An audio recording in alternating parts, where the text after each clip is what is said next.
All right. Hello, everyone. Welcome to the latest presentation of the Rift Valley Network Webinar Series. My name is Federico Falletti, and I'm the host for today's talk. If you are participating in the live webinar, you can submit questions or comments in the chat at any time during the presentation, or you can ask a voice question by raising your hand once the presentation is complete. Today's presentation is a collaboration between three experts in the field of African linguistics. Their work spans multiple language families in Africa and has made a vital impact on the language documentation and preservation of East Africa in particular. Please join me in welcoming Dr. Andrew Harvey, a junior professor at the University of Bayreuth and co-founder of the Rift Valley Network, Dr. Michael Karani, a lecturer and director in the Center of Communication Studies at the University of Dar es Salaam, and Dr. Alexander Andrason, lecturer and researcher at Stellenbosch University. Thank you so much for being with us. The floor is yours. Thank you very much, Federico, for this introduction. Just a correction, I'm not at Stellenbosch University, I'm at the UCT, University of Cape Town. No and thank you very much for your very generous introduction. I wouldn't call myself an expert, I would call myself a student of African languages.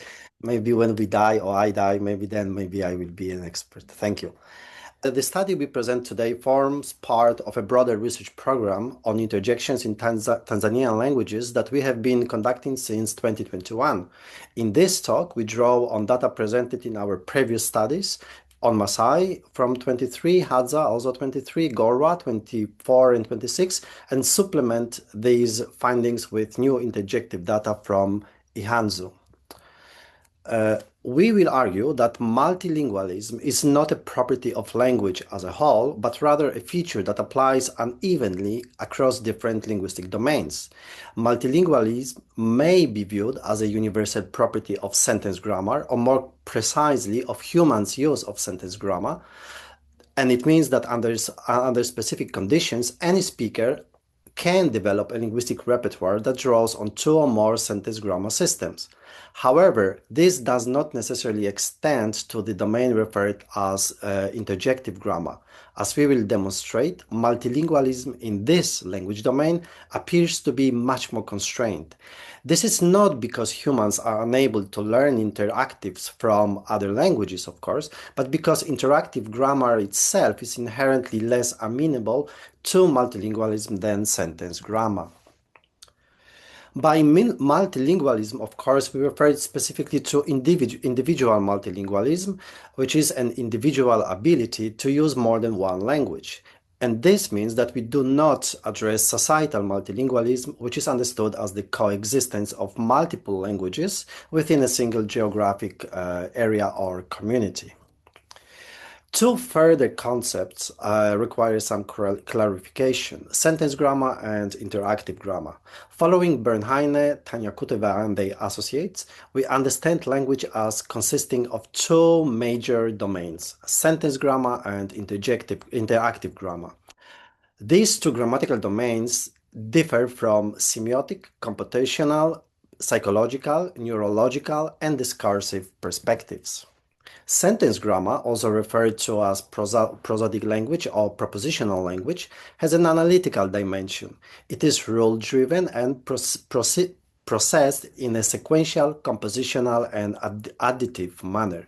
It enables the generation of novel utterances and speech units and is, I quote, organized in terms of propositional concepts and clauses and their combinations. Sentence grammar encompasses lexical classes such as verbs, nouns, adjectives, adverbs, numerals, pronouns, adpositions, connectors, including conjunctions and complementizers. In contrast, interactive grammar has an expressive dimension. Prototypically, it is processed holistically, automatically, and intuitively, and relies on formulaic speech antitheticals, which are, I quote, units whose functions are determined by the situation of discourse. Interactive grammar differs functionally and formally from sentence grammar. Functionally, the meaning of an element of interactive grammar is extrasentential and metatextual. Formally, Elements of interactive grammar are prosodically marked, do not have constituent status, and occupy syntactically flexible positions. Of course, these are prototypical features. Interactive grammar comprises a range of interactive categories, or interactives for short, including attention signals, directives, discourse markers, evaluatives, vocatives, connotative animal calls, social formulae, response signals, idiophones, and interjections.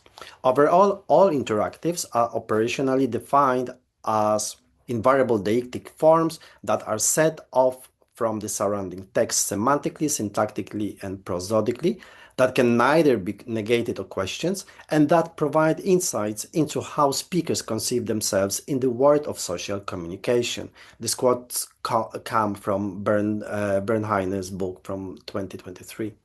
While this definition applies to interactives as a whole and distinguishes them collectively from the categories of sentence grammar, individual types of interactives, of course, differ one from another in very important ways.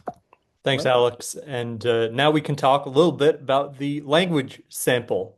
So, the evidence that we'll be using today to explore our claim that interactive grammar and sentence grammar behave differently with respect to multilingualism comes from across 4 Tanzanian languages belonging to distinct families: Gorwaa, Hadza, Maasai, and Ihanzu. Specifically, we examine interjections, so interactive constructions expressing emotions and sensations. Starting with Hadza, the first language of our sample, Hadza is a language isolate. It's spoken by roughly 2,000 people in and around the Lake Eyasi Basin in the Arusha, Manyara, Singida, and Simiyu regions. Ihanzu, on the other hand, is a Bantu language. It's in Guthrie Group F with roughly 26,000 speakers. It's spoken in the northern part of the Mkalama district in the Singida region. Gorwaa is a southern Cushitic language from the Afroasiatic phylum. In a previous publication, I've suggested a figure of something like 133,000 people who know the Gorwaa language, with around 80,000 using the language regularly, and it's spoken in and around Babati town and Lake Babati in the Manyara and Dodoma regions. And Maasai is an Eastern Nilotic language spoken by approximately 2 million people across southern Kenya and northern Tanzania. And there are numerous dialects of this language, both in Kenya and Tanzania. And in Tanzania, we have varieties, for example, Arusa, Kisongo, Parakuyo. We also have Loita, Sale, Purko, and Laitayo. The variety examined in this study is Arusa Maasai, spoken in the Arusha region of northern Tanzania. And there are 4 languages, as mentioned by Alex and Andrew. And these languages, as seen on this map, we have Maasai, Ihanzu, Gorwaa, and they occupy adjacent territories in this area of the Rift Valley, Tanzania Rift Valley. So Hadza is spoken around Lake Eyasi, bordered by Maasai to the north and Ihanzu to the southwest. Gorwaa occupies a non-contiguous territory, as you can see, separated from other languages by the Toga and Iraku, and is spoken further to the east. Data from Hadza, Gorwaa, and Ihanzu were collected during fieldwork in Tanzania conducted in 2021 for Hadza, 2023 for Gorwaa, and 2023 to 2024 for Ihanzu. For Hadza, 2 speakers were interviewed, and the resulting data were then used as inputs for interviews with other members of the Hadza community. For Gorwaa and Ihanzu, the process was a little bit different. So for Gorwaa, 5 speakers were interviewed, and for Ihanzu, 7. Elicitations were conducted primarily in Swahili and followed a similar procedure. I described a situation from a prepared list that was expected to prompt the use of an interjection, after which the speaker was asked to produce an appropriate construction. So in most cases, this resulted in the production of an interjection, although not always. In addition, participants were occasionally asked to enact the described situation in short vignettes, and these performances were recorded and later shown to other speakers, thereby prompting them to produce their own interjection-based vignettes or their own interjections. Further details on this can be found in our previous publications, Andrason, Harvey, and Griscom, 2023, Andrason and Harvey, 2024, and the same in 2026. And Maasai data were collected during fieldwork conducted in Arusha, Tanzania, in September 2020. An initial set of interjections was developed by myself, a native speaker, and these forms were subsequently refined and expanded through interviews with 5 Arusha native speakers. Most examples illustrating specific uses of interjections were elicited using graphic aids and targeted questions, while others were drawn from spontaneous discourses and suggested spontaneously by participants. The language used for both interviews and elicitation was Maasai. So overall, our data are heterogeneous. So for Ihanzu, we have both a list of all attested variants and the corresponding metaphors or skeletons, that is, interjective lexemes. For Hadza and Maasai, by contrast, we only have the lexemes themselves without detailed information on possible variants, even though these exist too.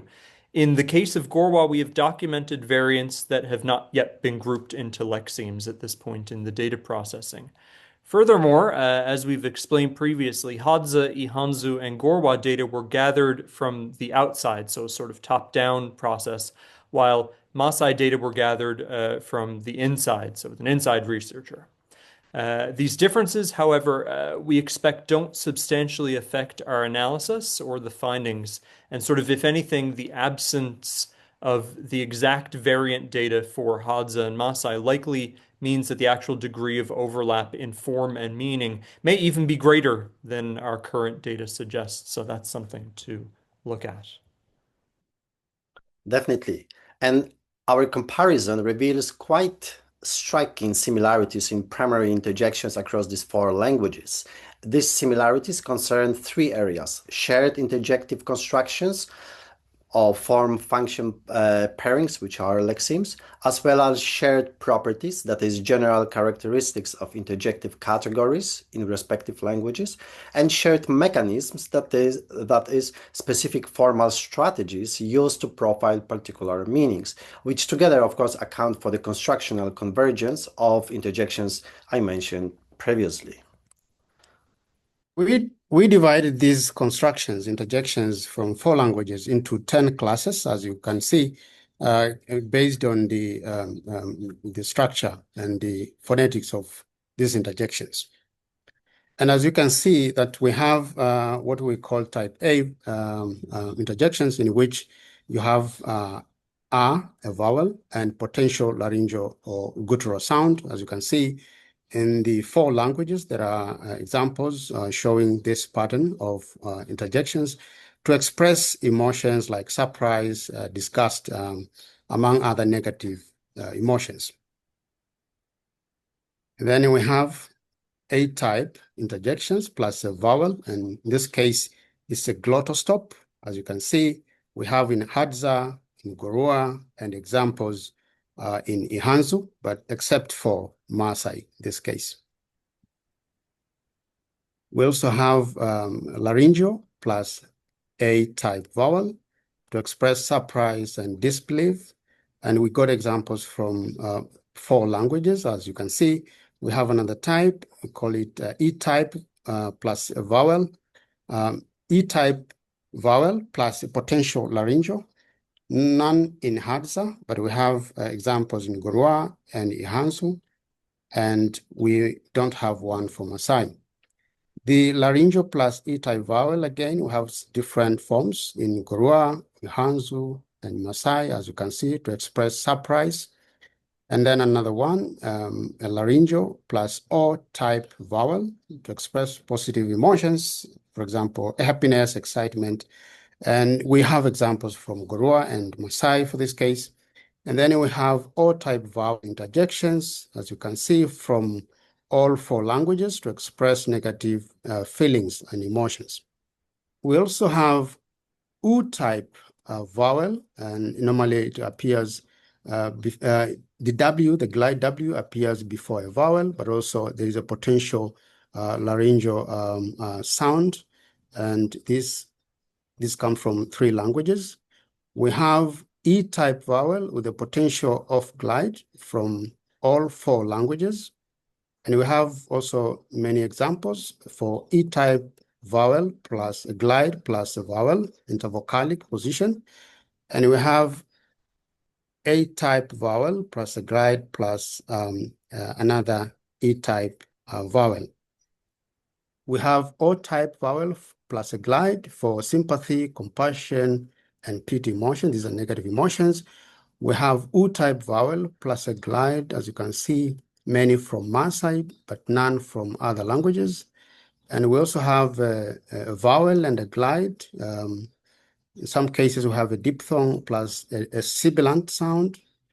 And then we have a lateral sound in the intervocalic position for positive emotions like happiness and excitement from 3 languages except from Maasai. We also have a syllabic nasal structure of interjections. These ones express, smell, or bad taste, sometimes disgust, and they all come from 4 languages, as you can see. And we have the pew and few interjections, in this case, labioplosive and the fricative expulsion gesture for bad smell and disgust. We also have T interjections, T-type interjections. And then we have, except for Maasai, we don't have a T-type interjection, but we have from other 3 languages. And we have a click interjections from all languages, even though Maasai is not a click language, but we have some clicks for interjections to express disapproval, frustration, and annoyance. Yes, so these were clear overlaps in form and meaning of particular lexemes or interjective constructions.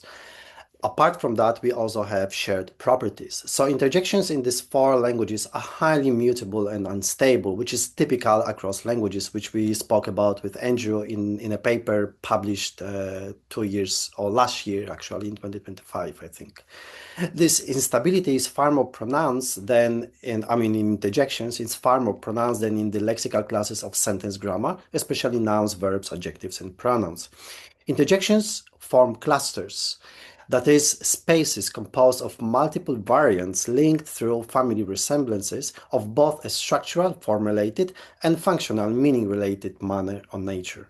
Consequently, the interjective category is best modeled not as a set of discrete constructions like verbs or nouns, but rather as a dynamic and fuzzy network of constructional variants related both structurally and functionally. And this implies this problem with deciding where a variant or which variants belong to a single lexeme, and how many interjections we actually have in a language. Form-wise, interjections tend to be monomorphemic, monosyllabic, and to prominently feature vocalic material. This vocalic material is reflected in a range of more specific properties. Interjections exhibit considerable variation in vowel quality and quantity, while the consonantal inventory is relatively limited, especially compared to other parts of the language. Interjections are typically vowel-centered or alternatively built around approximants, especially gutturals and glides, as well as consonantoids. Interjections are typically onsetless or employ approximants or consonant-like or consonantoids elements in onset position. By contrast, vowel-less interjections and interjections with true consonantal onsets are quite rare. Interjections are also generally characterized by highly sonorous articulations. This tendency towards greater sonority not only explains the predominantly vocalic rather than consonantal nature I just mentioned, but also sheds light actually on the types of consonants and vowels typically found in interjective lexemes. With respect to vowels, the A vowel, which is highly frequent in interjections, is among the most sonorous vowels in human language. Among non-canonical vocalic segments found in interjections, approximants and consonantoids, which are also frequent, occupy the highest range of sonority scale. Overall, the so-called A feature and place of articulation, reflected in the predominance of the vowel A in interjections and guttural approximants, which I mentioned, constitute the most general and robust expression of this tendency towards sonority. Meaning-wise, interjections tend to be highly polysemous. A single interjection is often compatible with multiple types of emotions and sensations, as well as a wide range of contextual interpretations. In particular, several interjections are ambiguous between positive and negative affect, such as intense pain and intense pleasure, for instance. This suggests that especially at maximal arousal, the affective valence system is less relevant. In other words, there appears to be a largely unimodal arousal channel that is activated by peak somatic experiences, while valence itself is inferred from context. Interjections tend to be performed, which means they are accompanied by visual modalities such as facial expressions and full body gestures, as well as by less or more or less non-standard articulatory features, including marked phonation and other verbal modulations. These accompanying cues often serve to profile the specific meaning of an interjection. All of these general features, of course, characterize interjective category in Hadza, Ihanzu, Gorwaa, and Maasai, are fully consistent with an interjective prototype.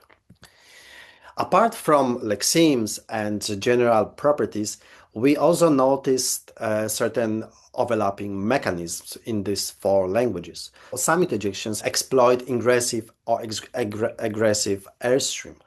Ingressive sounds tend to encode pain, cold, and the sensation of tasting something. In contrast, aggressive sounds tend to express disgust, repulsion, and olfactory aversion.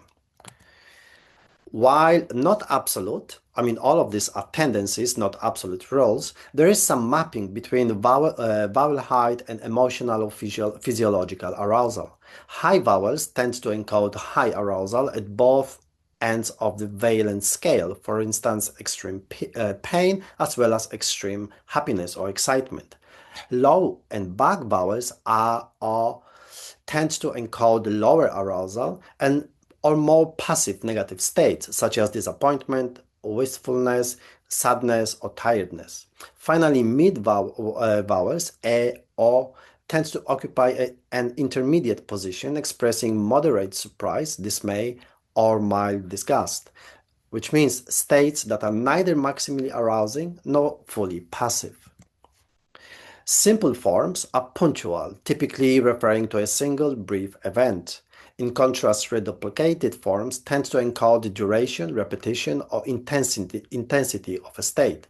This pattern holds across both positive and negative meanings. The length of the reduplicated sequence correlates quite nicely with perceived intensity or duration. That is, the distinction is not merely binary, simple versus reduplicated, but gradient.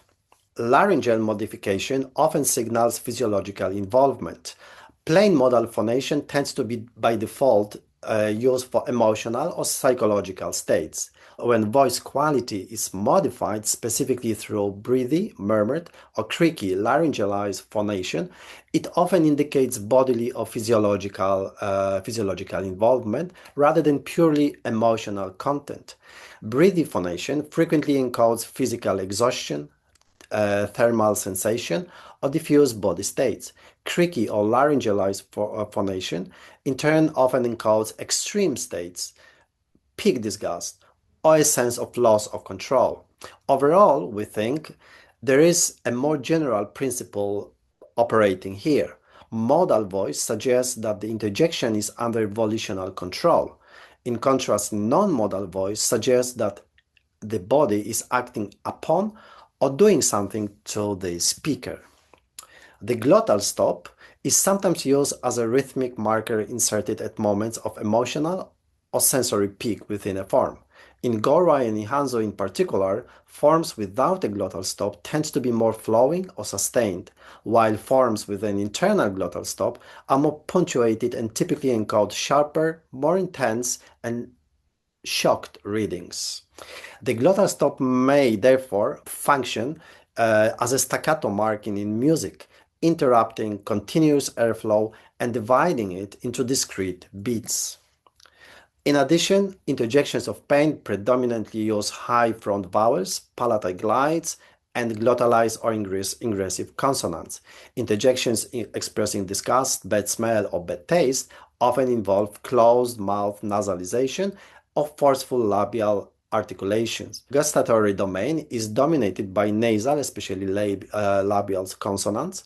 Interjections of surprise, shock, disbelief, and fear typically feature the low open vowel a and the mid vowel e, and relief is often indexed by a prolonged exhalation of breath. Overall, interjections expressing positive emotions tend to rely on liquid consonants, palatal glides, vowel harmony, and sustained oscillating tonal patterns. In contrast, interjections expressing negative emotions tend to rely on glottal stops, harsh fricatives, and abrupt tonal falls. So, as we have shown, the similarity of primary interjections in Hadza, Ihanzu, Gorwaa, and Maasai is quite significant. We think that this convergence is not due to shared ancestry or borrowing. The distinct ancestry is, of course, clear and evident, as these four languages have distinct phylogenetic origin. Regarding borrowing, three phenomena render it highly unlikely. First, the similarity concerns not only the interjective constructions themselves, but also shared properties and shared mechanisms. While the transfer of individual lexemes could, of course, in principle, at least in principle, be possible, the borrowing of a mindset, that is, mental processes that underlie these constructions, is much less likely. Secondly, the borrowing of interjections would be largely disproportionate in comparison with the remaining language domains, especially sentence grammar. And indeed, the similarities of interjections far exceeds the similarities observed in the sentence grammar of these languages, including the lexicon, which of course have been noticed in scholarship as well. And while sentence grammar clearly allocates each of these languages to four distinct families despite certain areal features, interjections superficially suggest these would be closely related languages, or rather dialectal varieties of a single language, which is not true, of course. And thirdly, the observed similarities are iconic and reflect human physiological constraints. They are manifestations of embodiment, and in this sense, universal or semi-universal gestures, or bodily gestures, are conventionalized into more or less tamed verbal form, which we call interjections. So, indeed, the general properties of interjections have a largely physiological basis and reflect human embodiment. The most evident of all of them are vocality and sonority, we mentioned before. The vocalic and sonorous character of interjection stems from spontaneous cry-like vocalization produced when experiencing strong emotions such as joy, euphoria, pain, irritation, anger, fury, and disgust. These vocalizations are inherently, in fact instinctively, periodically voiced, musical, prolonged, and loud, and are typically produced with a widely open jaw, making them highly sonorous. We wrote about it with Andrew in a paper that was just published in Stoff this year. When these vocalizations are linguistically conventionalized into more or less stabilized linguistic forms, the closest linguistic API counterparts are the most sonorous speech sounds, vowels, and within them A-type vowels, as well as we mentioned, approximants and consonantoids.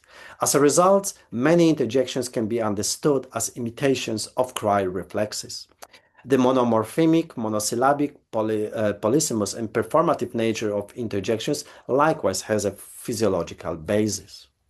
Similarly, the mechanisms used to profile specific types of emotions and sensations, as well as their intensity, are iconic and physiologically motivated. With regards to airflow direction, ingressivity corresponds to a physiological reflex.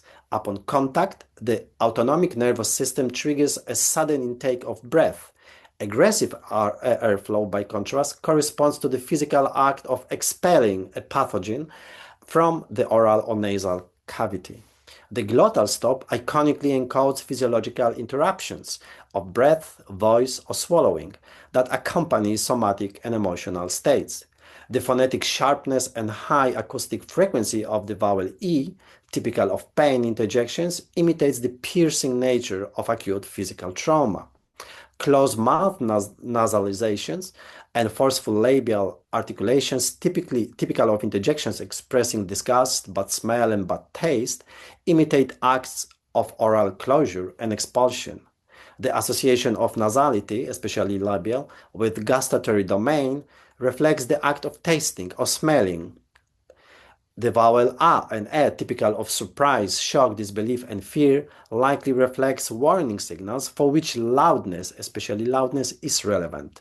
The prolonged exhalation of breath, typical of relief interjections, reflects the relaxation of the diaphragm and the reduction of heart rate following a period of tension. And finally, descending tonal contour that we observed in these languages when it comes to interjections often reflects the physiological experience of losing breath or energy as the particular emotional state sets in. So, in light of these striking similarities among interjections and the imitative physiological foundation of these similarities, interjections in one language are largely intelligible to speakers of other unrelated languages. Accordingly, interjections can often be understood even in the absence of prior exposure to another language or sufficient competence in it. There is, therefore, we think, no need to explicitly learn the interjections of another language, or at least, or rather, in fact, the majority of them, in order to interpret interjections in context correctly. As a result, multilingual competence in interjections does not parallel that observed in sentence grammar. While understanding of sentence grammar expressions in another language absolutely requires multilingual competence, learning a new language system, this is not the case for the interjective domain of interactive grammar. Here, the knowledge of one's own language is often sufficient to decode meaning. In fact, the strongly physiological and imitative character of primary interjections constrains cross-linguistic variation and consequently the scope for multilingualism. We think that this constitutes exactly another feature distinguishing interactive grammar, or at least its parts, from sentence grammar. Ultimately, multilingualism would not be a property of verbal language as a whole, but rather a feature that is unevenly distributed across its domains. Specifically, as we have argued, multilingualism appears to be significantly constrained in the interjective domain of interactive grammar. Thank you so much. Thank you so much for this interesting presentation. We can now begin the question and answer section. I can already see one hand from Alice Mitchell. Yeah, thank you very much for your talk. Fascinating topic and really great to see some research on cross-linguistic perspectives on this topic. I have a lot of questions, but I think the primary one would be about this claim about borrowing or the lack of. So first of all, in your language sample, to what extent would we expect borrowing in the sense who's talking to whom in which language? Um, so and then I had a couple of very specific things relating to this. Like I noticed one interjection. I can't remember which language it was now, or maybe two, something like I say, which is Swahili, right? From I say. So yeah, let me start with that question about the contact. Andrew, Michael, would you like to? I'll just jump in on this and just to kind of answer I mean, we've seen the Rift Valley area described as an area in which language contact has occurred over a long period of time, but relations of power have been unstable and shifting. And also the contact between individuals has been unstable and shifting. So then sort of comes these I mean it's a complex sort of situation. I mean when we look at, for example, Gorwaa, we know, for example, that the relationship between Gorwaa and Maasai, at least in the very recent past, was one of sort of I would say mutual antagonism in a sense. But then, you have relationships between Ihanzu speaking people and speakers of Southern Cushitic languages that probably were more trade-based. And that would be the same thing with speakers of Bantu languages and Hadza, for example. But and then of course trade can be conducted in very different ways. So I think that it's an interesting question. I wonder how based on that, I wonder how that sort of feeds into your line of thinking, Alice. Say something to me here. Well, I'm just thinking um, the context in which you are speaking with people and Yeah. you need to use these interjections, right? Or like which are Hadza speaking Swahili primarily with their neighbors, and I was looking at some of the Gorwaa ones and I was thinking, okay, that looks a bit like a Datoga one. That's, as most of you know, right? That's the context I'm familiar with. And with Datoga in Iraq, I would expect borrowing because of that. There's lots of intermarriage, there's multilingual families and so on. Whereas, in some cases, I don't know enough about the history, but maybe we wouldn't expect borrowing between, these particular combinations of languages. And might Swahili be more important to consider as well? I don't know. We don't know enough about this contact yet. Let me chime in and say, I think this was designed as a cross-linguistic study, not a multilingual study. If you want to make claims about multilingualism, the design should have questioned, multilingual situations to get at, and done the history of what are the multilingual contacts. So I just think it's a framing issue, that's you've got a cross-linguistic study, but you're not really looking, you're not testing these interactives in multilingual communicative situations. Does that get at what you're saying, Alice? Yeah, I mean, that would be a different study, right? Which would be fascinating. Which interactives are people using when they're, but also more basically, I guess, So just if I be really careful with this claim about we're not seeing borrowing because it might just be like the wrong contexts. So thank you very much, Alice, for this question and observation. This is really, really helpful, and we've been debating this and talking about similar things among the three of us. And of course, first of all, some of these what we call primary interjections look like they may actually be further developments of what was secondary interjections, and secondary interjections can be borrowed actually, and we have many examples of secondary interjections borrowed in many languages. What I think is interesting that we will find similar interjections, these hardcore primary interjections in Datoga, in Iraq, in many languages. And I think exactly what our talk is about, not because there is a transfer, necessarily borrowing, but because we humans draw on similar strategies to express emotions and sensations in interjections. So when I took our database on our list of these 10 constructions or groups or classes, and contrasted them with what we have in Xhosa in South Africa. The similarities are just amazing. And of course, there is no contact whatsoever here. And so therefore, I think we will see similar lexemes or similar expressions in many languages, which would actually prove our case. When it comes to IC, I think this is exactly that interjection, that it's a very interesting thing, because across languages, in many languages, interjections of pain or something unpleasant have this I or I plus sibilant element. This is quite common. Here we don't know with icy, it's always independent in the sense that this is primary interjection, or whether it's actually a borrowed interjection from Swahili or even from English, and then sort of a lexeme that would went through the process of interjectionalization into a primary interjection, where we can't see actually its secondary roots. So this is a problematic lexeme, and you are completely correct in this observation. But yeah, thank you so much. This is very, very interesting observation. Thank you.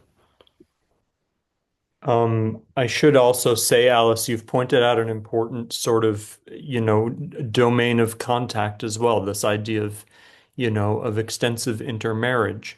And this is something that I've spoken about before when it comes to terms of endearment, etc., these kind of things.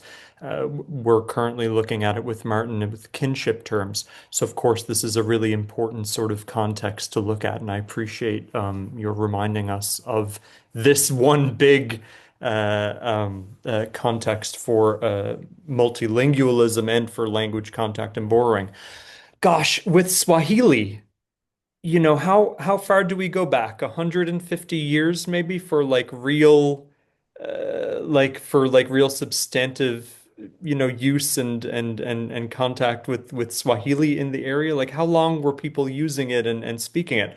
And then, of course, the question on top of that is, like, even if only a few people were speaking it, it could have been a very, very important language for trade and governance. So maybe it was just being borrowed a lot more as well, like words from the language as the environment was changing, as new things were coming in.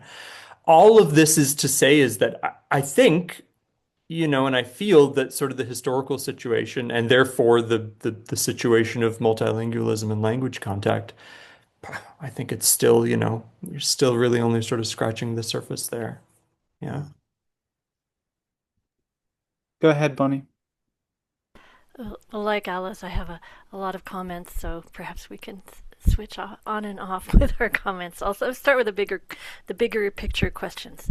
So the way you've defined interactive grammar, this to me would also include gestures, because gestures are often commonly understood as being understandable cross-linguistically, apart from, say, so-called emblematic gestures, which have specific semantic meanings. So I'm, wondering, do you intend to make interactive grammar include that? Because, for instance, gestures often mark prosodic things, not emotional things, but simply, prosodic prominence, or, they're marking constituents, right, in the syntactic structure. So let me join that with one of my other comments, which was, do you want interactive grammar to include gestures? And second, you use the term instability to describe the gestures a lot, and I'm wondering about your choice of that word as opposed to flexibility or creativity. Okay, so I'll let you answer those two comments. Maybe I will respond to that first. So gestures are not included in the interactive grammar as proposed by Bernd Heine, but I completely agree with you. I think gestures should form part of it to some extent, at least, because there is strong overlap between certain properties of interactives and gestural component of language. So definitely. And then when it comes to instability, I think Bernheim used the term variability, or if I remember, or we were using term variability as well. It's difficult to choose the correct term. What we wanted to say that while nouns and verbs are more stable, the form is more stable. They of course have inflections and derivations and this type of changes.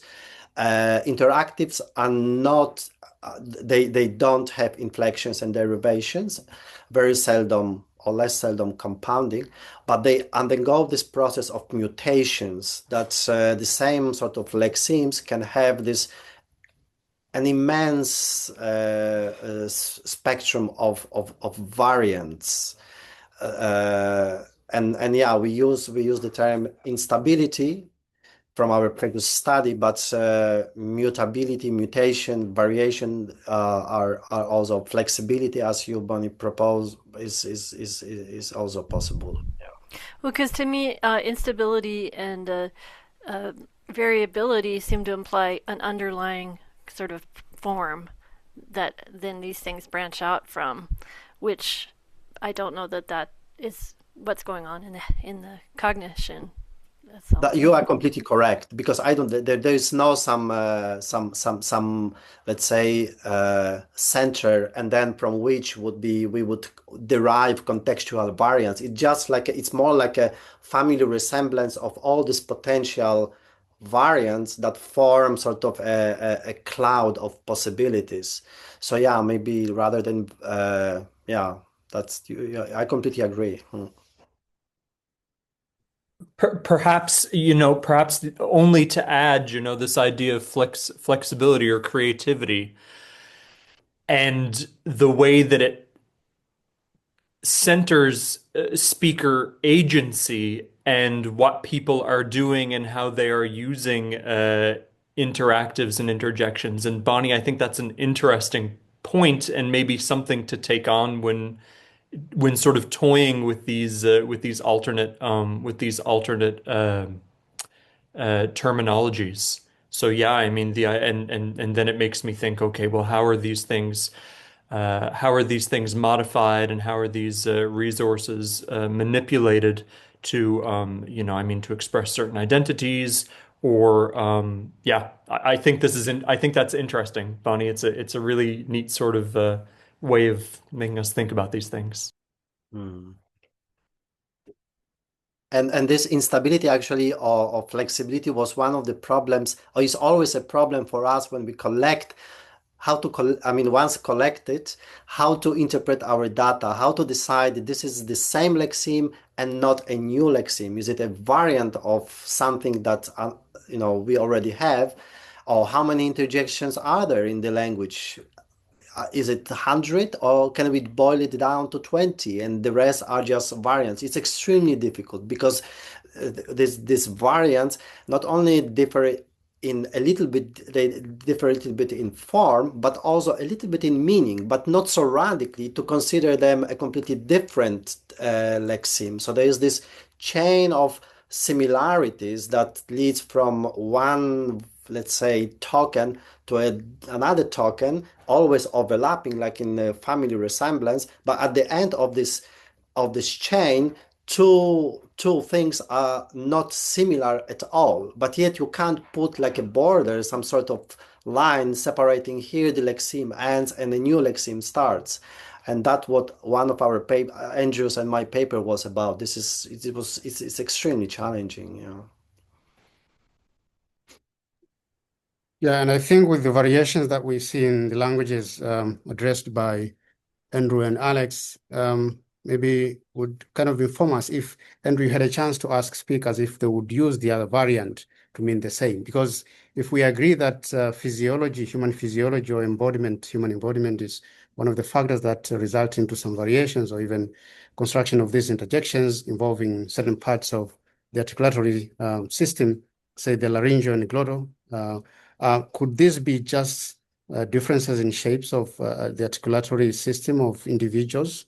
Or yeah, I mean, if that was acceptable, that some variants would be say, oh, I could also say that, but this is how I prefer it. Andrew, was that the case for? We need to we Yeah. need to start working with children. Those short vocal tracts. Will that change the yeah, will that change our kids' interjections different? It's another area we could go down, but we have more questions.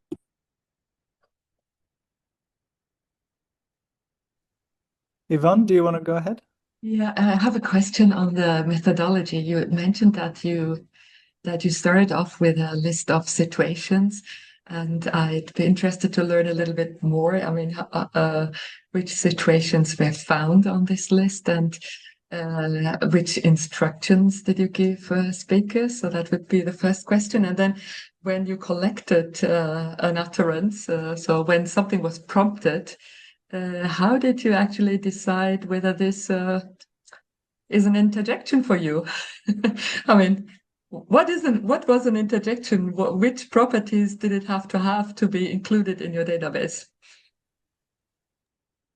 Yeah, great question. So, in terms of the elicitation or the data collection situation, at least for myself, and then Michael might want to jump in directly after. Alex, maybe you want to talk about inclusion criteria and exclusion criteria because there was a bit of that as well. For me, I kind of thought to myself, or maybe Michael, you want to start with your methodology, and then I can piggyback off of that because I think that you did yours first. So maybe we go from there. All right. So I started with the list and then sat down with other Arusa speakers. And then we go through the list and they would talk about scenarios in which they would utter certain interjection. And then to explore more or further, if there are other additional interjections for the same scenario, same feeling, same emotions, we would describe the situation. So you're walking in the bush, for example, and you had a thorn on your foot. What would you say?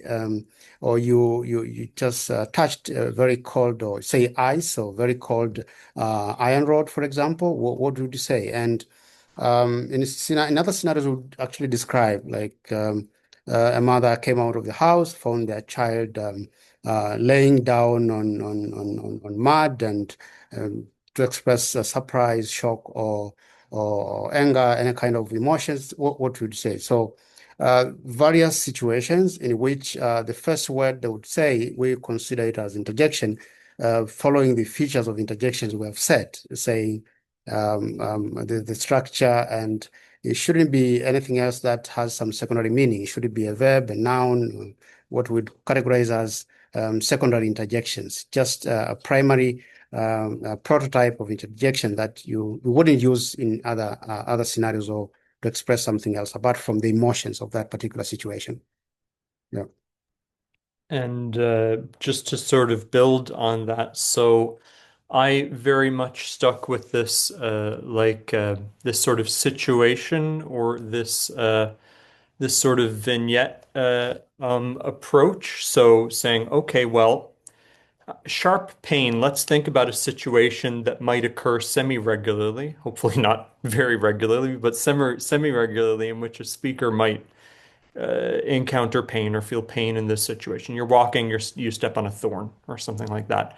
For Hadza, I found that working with two speakers and sort of working through a small vignette. So, for example, Janjaiko, you're walking with Petro through the forest, and you say to him, "Look out! There's a thorn in front of you," and he steps on it by accident. Or be careful where you're walking. There's a branch on the ground or something. And what would happen if he steps on the branch? And so these were short little recordings in which you get a little bit of Hadza spoken, and then you would have the reaction to the stepping on the branch. And what we did with the Hadza material, so this was, I don't know, a number of recordings, a whole bunch of different recordings, maybe 50, let's say, all sort of slightly different things. You go to a restaurant and you order your favorite food, and then the waiter comes back and says, well, we don't have that, so we're giving you porridge instead, And so it's a disappointment kind of thing. And so this whole sort of range, trying to tailor them to situations that people would live and experience in their everyday lives. Obviously, as an outsider, that can be tricky, but you work back and forth and it's a dialogue. What do people find natural? What seems like a strange situation that distracts the speakers? They're like, oh, well, I don't know what this is, or, I wouldn't do this. So then you have to go back and you have to revise. So it's a bit of a dialogue as well, trying to come up with natural circumstances in which these kinds of emotions or these kinds of sensations would be felt. But really sort of starting from a kernel of a sensation or an emotion and sitting down saying, okay, well, what sort of different spins can we put on this and trying to expand out. So once we had these Hadza vignettes, for example, we then, I gave them to local researchers and they played these short videos and they sort of said, okay, like the sound at the end or the sound in the middle here, can we talk a little bit about this? Would you make this sound? Can you come up with a situation in which it would occur? Do you use a different sound? So we did a little bit of this as well. Not a huge amount, but we did a little bit of this as well. I tried this vignette approach for Ihanzu, and it absolutely did not work. Absolutely did not work. Trying to sit down and getting people to sort of act something out. It just did not work. I think one of the original speakers that we had worked with really sort of got into it, but the second speaker would basically sit quietly. So either that was a discomfort with the method. We can't all be actors in front of a camera. There's that sort of element to it. And so then I said, okay, well, we have to change it. So instead of recording a video in which a vignette occurred, I did a little bit of what Michael had said. Okay, well, you're walking through the forest and you step on a thorn. What might your reaction be, or what might you say? And this was much more natural for the Ihanzu speakers, at least that I worked with, and the Gorwaa speakers as well. Whether a vignette approach would have given different data or not, I don't expect so. But I mean, one can never be sure because I never use both methods with both languages. This is something, that could be explored, right? But yeah, that was sort of, the method in great gory detail. Alex, maybe you want to talk about the filtering process, what we did to, yeah. Maybe So before I would like to mention something that in natural conversation also, if you happen to spend some time with the speakers and you can listen to natural conversation, you can have conversation in the language. For example, for me, when I'm with them, I speak Maasai. So I tend to record some interjection that I find in the middle of a conversation. Even after the recording session or that formal session of data collection, you can still gather or collect some of them, given different situations. So, of course, here with Michael, we are very privileged because Michael is not only a linguist, a great linguist, he's also a native Maasai speaker. So he has both, his competence and intuition is great here, so it helps a lot. When it comes to deciding whether a token is an interjection or not, we work with this prototype definition of interjection that consists of several features, but for that particular thing, we could operationalize it into an expression that expresses emotions or sensations. We work with the definition of interjection according to Bernheim, more or less, not this broad definition of interjection that contains also fatigs, conatives, and some other expressions. So we work only with emotion and sensation related interactives, and so we included this construction especially, and that would be a very prototypical interjection if that construction can be used holophrastically as a self-standing, independent, non-elliptical utterance. So this is a very good test for interjections. Of course, for secondary interjections, such constructions are sort of border case because they can be used as interjections, even holophrastic interjections, so they comply with all the features of interjections, but they can also be used as fully fledged components of a clause or a sentence because they originate from verbs, nouns, pronouns, and other elements of sentence grammar. So in that case, But we focus mostly on primary interjections with few tokens that are sort of borderlines. Sometimes in Maasai we also collected secondary interjections, and here of course Michael's native language competence would tell us immediately, is this lexeme or construction potentially usable as an interjection or not? And of course the transition from something that is not interjection to secondary interjection is gradual, and it can be something more or less interjective, in fact, and that complies with our model of interjection in terms of prototype theory. So yeah, so that's how we filter out these different tokens. Thank you, Yvonne. That's always a very good question, because there's this is another struggle. Like one was with deciding how many lexemes do we have, and then what to include, and whether this interjection is secondary and primary. And this distinction is very interesting in African languages, and difficult in African languages. In languages with long written tradition, you can actually see the evolution of interjections from non-interjection to secondary interjection, and then even to primary interjection, when this link between sentence grammar and interjective grammar is lost. For African languages, many African languages with very reduced or none textual tradition, it's very difficult to determine sometimes, is this primary interjection, or it is an interjectionalized non-interjective lexeme that became interjection, and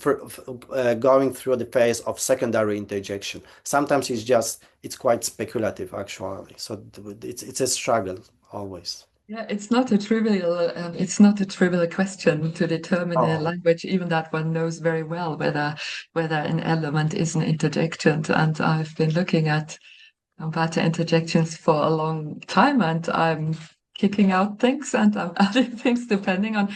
I mean, also with the database growing, one sees, oh, it's actually not an interjection because there I have it in another case form, and then yeah. So it's not a trivial question, and that makes it even more difficult if one compares languages, because one has to come up with a definition that is not linked to the form, and one also has to somehow avoid circular definitions. I mean, one cannot say, oh, it looks like an interjection because it's monomorphemic, and then later one says, a shared property of all of them is they are monomorphemic. So one also has to be, yeah, it's tricky. Yeah. Absolutely, and therefore we try to avoid this circularity when you use especially prototype models. So we focus on the and the syntactic feature, which is holoplastic nature. So these two elements are most distinctive for interjections, actually, regardless they phonetic or morphological structure, exactly to avoid circularity. Yeah, thank you. Thank you.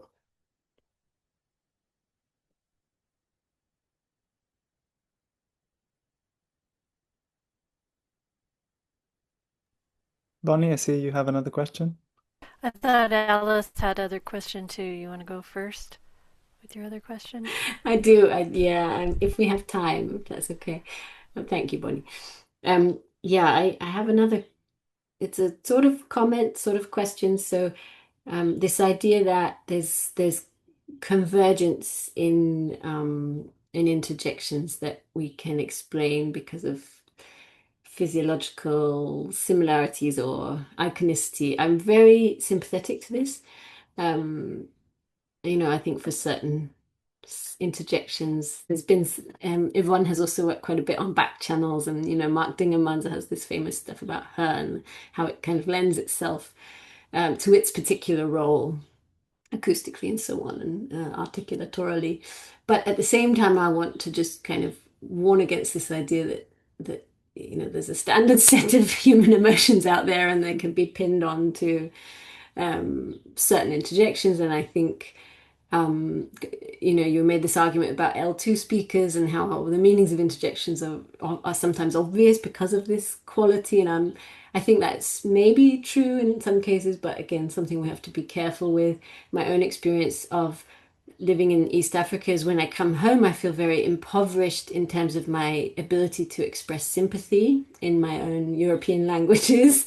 But some of these forms, like you had Oye, I think in several languages, also in Datoga.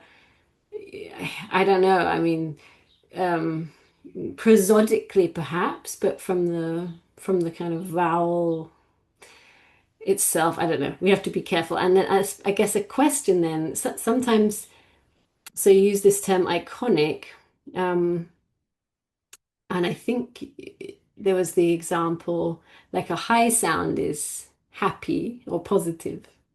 Is that iconic, or is it more complicated? Is it like a very common metaphor for happiness is something to do with height? I don't know. You've probably thought about this a lot more than me, but um, I could imagine. Well, the I could expanded imagine something more F0 complex. range often goes with, yeah, excitedness, doesn't it? So I could see where that high vowels Uh-huh. that have intrinsic higher F0, there could be some. Yeah, but again, it's this idea that like we have as humans spontaneous Iconic, yeah. reactions to things, right? Versus actually encultured ways of expressing our emotions. Like there's always that extra layer. Um, when I'm expressing surprise, it's also a performance, as you said, Alex, that these are performative. So Alice, thank you very much for this. We absolutely agree. What we don't want to say that there is some sort of universal set of emotions and universal set of expressions. I Hmm. would say that there is this physiological foundation, but there is always cultural superstructure, and Yeah. therefore we don't have 100% overlap of interjections, even primary interjections across languages. We have sort of similarities, very Hmm. strong similarities, much stronger than in sentence grammar. So that's what we observe. Okay. Yeah. But there are definitely differences, and quite often, and we spoke about it actually in one of our meetings, that similar interjections, primary interjections, can actually mean different things in different languages Hmm. as well. This Yeah. happens as well. Definitely, in some languages, oi means implies bad smell, while in others implies uh, uh, sadness or compassion, Hmm. and that can create funny situations, of course. So these anecdotes and these similarities definitely exist, and they demonstrate what you mentioned, that there is always cultural superstructure or component that determines how how we express emotions, or even which emotions can be expressed, Hmm. because other emotions must be hidden. And of course that corresponds to this eternal debate in psychology, which emotions, whether emotions are universal or whether emotions are culturally determined. And I think, and we spoke about among the three of us, and we think that it's of course there is biological foundation. We have the same bodies or similar bodies anatomically and physiologically, but we live in different cultural and geographic ecosystemic environments which will influence it. So yeah, your observation is completely correct. We didn't have time to talk about it, but we will definitely uh, talk about it more in detail in the article when we get to it. Yeah. Thank you so Great. much. Thank you. This is, I think, where we need like an ethnographic approach. I mean, like you think about, maybe one of the things that draws all of the groups together that we work with, among others, but thinking specifically of emotions, are things like initiation ceremonies for young boys, for example. And these often involve physical pain or situations that create physical pain, but you're not supposed to show it, right? So what does that mean? What does that mean for the interpretation of this emotion, either through this time of life or throughout the entire lifespan of a person? How do they engage with this? And what does it mean? Yeah, and how is it conceptualized? I mean, this is a ripe area for this kind of ethnographic approach, and then to see how that would be reflected in kind of the stuff that we came up with, right? See how they interact. Yeah, and I think one of the and we take this blame on us, and then I don't think there is any I don't know how to avoid it because our meta language is English, and of course, emotion labels are so different across languages. This is completely true. So love, especially abstract emotions, no love, sadness, grief, anxiety, these things not always can be translated easily from language from one language to another, and that creates problem definitely. But it's yeah, what would we try to do with data elicitation rather than talk about emotions, construct situations. But then when we talk about interjection and ascribe a particular interjection to emotion, of course, we use the English as a meta language, and this is definitely a problem. But yeah, alternatively, one could use Wierzbicka's model of this meta language, where you describe semantics of each interjection, but that would make our description extremely complex, and we still stuck to the same problem because the basic terms would be still coded in English, even though they are less polysemous or less problematic because they are not abstract emotional concepts, but more like tangible things. But still, meta language would be English. So we always end up with some problems. Yeah, just to add something, now that you mentioned culture, and Andrew explained, talked about the rituals, the Maasai rituals, for example. So this goes further to the distinction between female and male way of expressing emotions. So for pain, in particular, men are not allowed to cry or express emotions using interjection that women would use, so that they would twist it a little bit. So just in case you are collecting data on in a patriarchal society where female and male distinction is really important, because men would really prefer to maintain their masculinity and not showing weakness in any way, even in expressing emotion. So they would really not cry like "Oi," not elongating it, but just say "Oi," or "Oi," or just twist it "Oi." Just not to sound like a woman. So there's this subtle distinctions when it comes to culture and ways of expressing emotions. Yeah, that's a great point, Michael.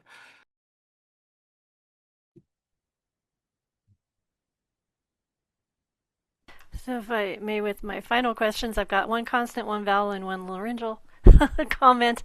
For laryngeals, I think you need to think about epilaryngeal gestures. So for instance, if I was going to express disappointment, I wouldn't just say, oh, I would say, ah, I would expand my pharyngeal cavity, so, ah, and it's different than ah. You might transcribe it as ah, but it's not the same thing. That's my laryngeal comment. My consonant comment is, please define what a consonantoid is, because if there's a phonology, it either behaves like a consonant or a vowel according to most phonologies, or are these terms flexible or not? I'll let you answer that one, then I'll get to my vowel comment.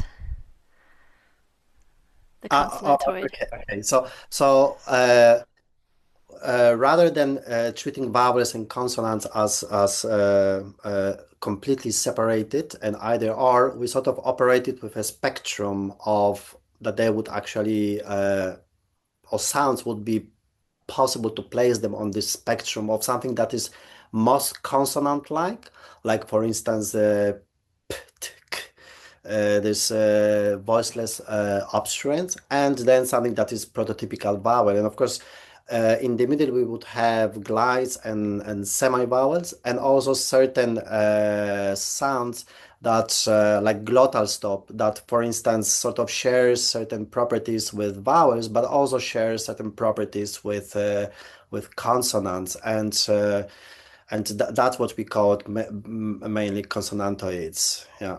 Yeah, because to me that oid ending means it's not a real true example of a consonant, like, because we can have a consonant acting as a syllable peak or, things like that. So I'm just concerned about that term, what you're implying with the use Okay. of that term. Thank you, Now Bonnie. Yeah. for the vowel, my vowel comment I know that means yes, or I agree in Hadza. So you had mentioned that many of these interjections could have positive or negative affect. So I'm wondering why you didn't include Hadza in that chart with all those negative A's. And that sort of leads to a larger point, which is I think your argument would actually be stronger if you include all the examples that don't fit with your prototype, like so that everybody feels that they're seeing all of the data. Because honestly, when you're breaking it down to 3 vowel heights, high vowels, or 5 vowels or whatever, you're talking small number statistics. What are the chances that one of those vowels is going to be used to express one of these emotions in a language? So to make the point that yes, these are cross-linguistically used, I think it would be better to show all the data. Because actually the Hadza case fits your scenario, even though it means yes and not no. If you want to go back to that slide, I don't know. So it sort of seems like you can't do both things. You can't say we see these patterns, but you're only picking out the examples that fit those patterns. It makes your case. It would be stronger to show sort of all the. Sorry, I guess my internet's flaky right now. No, you are completely correct, Bonnie. And I hope that our data don't show actually some sort of excessively polished and clean picture. It's very messy. So therefore what we put in bold in our different classes, it's what is the most common, but there is a lot of variation, and almost for any tendency we can find a counter example also, or using interjection in some other, normally maybe not counter example, but in other different function. When it comes to Hadza data, we actually drew on what we had in our database for 2023 paper with Richard and Andrew and myself. So maybe we would need to just reanalyze and improve this data set, because of course the thing is that when we collect these interjections, our data is not perfect. This is completely true. We can't collect for each token. We can't collect all the situations that this token would be used in.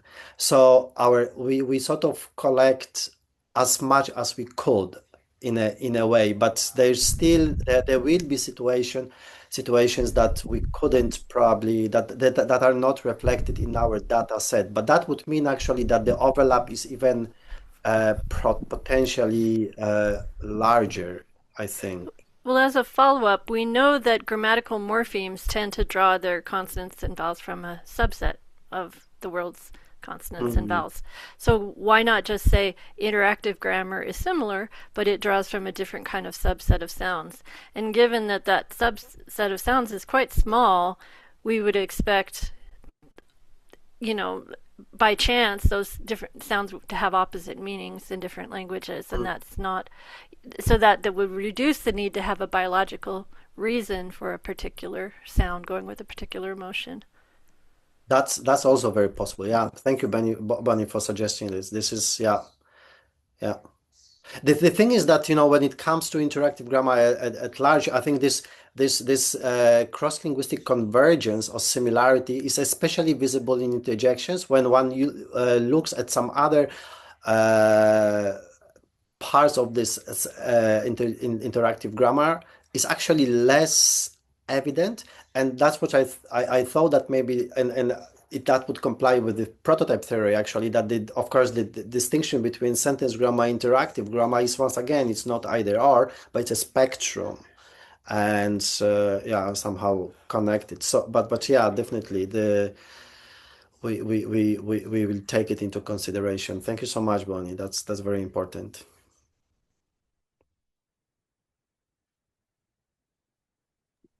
Another question by Yvonne?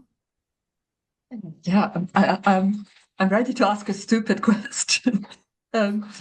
are you people happy with this term interactive grammar? I mean, what is grammar?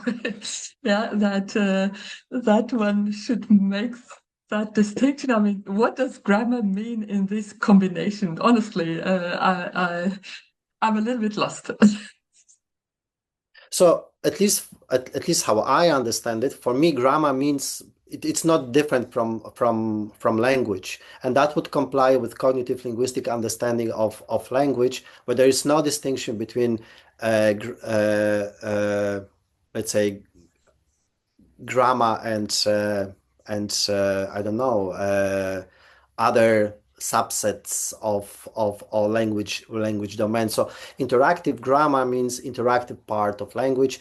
Sentence grammar means the opposite, the sentence part of language. That's how I understand. Not grammar in the sense of generative grammar, syntactic rules only. No, that's how I understand it. It's a very broad. Is this not a bit misleading? I mean, to Ivan, I follow. One can ask Bernd actually if that's the best choice. But I think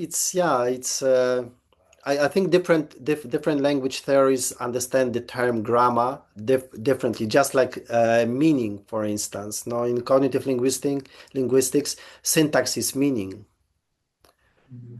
And then generativists would probably object. They would see quite a clear distinction between semantics and syntax, while from cognitive perspective, it's much more blur. Yeah. Andrew, Michael? I have the sense, I mean, that this idea that interactive grammar, I mean, is an attempt to sort of bring in these sort of classes of things that have been traditionally ignored, to sort of bring them into the same sort of, give them the same level or the opportunity for the same level of examination as people who, as things like nouns and verbs in the past. I think the underlying argument is that these things are important to language and to meaning making and such. We need to start taking them seriously. So maybe we need to just simply raise them to the level of talking about them as grammar. And yeah. But I don't know. We can buy it or we can throw it out, Yvonne. It sounds like you're not convinced. I don't think that that's that's a huge problem. You're giving the term grammar more power, huh? Yeah. I think what Bernd Heine demonstrated in his 2023 book actually was exactly, that he was showing how this grammar operates with structures, and it's not just collection of lexemes or certain phonetic or phonological properties, but he was arguing for certain specific valence type that is visible in these different types of interactives, and each one of them has a different argument structure, which is understood a little bit different than argument structure in the categories of sentence grammar. So for me it was quite convincing. So I really like this model, and this is, once again, this is not. It has nothing to do with generative perception or understanding of language as modules. It's more domains that are connected and operate slightly different. But of course, there is a constant flux between these elements, because many elements of interactive grammar originate from sentence grammar. And there is also movement from interactive grammar to sentence grammar, and and the best example of this is this incorporation of idiophones and onomatopoeias, or they development towards verbs, nouns, and fully fledged categories within sentence grammar. Yeah. Yeah, I completely agree with Alex and Andrew in the sense that the Heine gave an operational definition of grammar, actually expanding the meaning of grammar, considering all the collective or these interactives in together is something that many linguists missed for a long time. And if we can use these performative bits of language to perform some action and share some meaning in a meaningful way, in a way that expands the function and our communication as humans, I think in a way I agree with this new definition of grammar. I mean, I'm fully sympathetic to the idea to look at these things, yeah, to look at interjections. I'm doing that, yeah. I'm just struck by this unusual use of this term. And yeah, one can say, good, Heine uses it like this, great.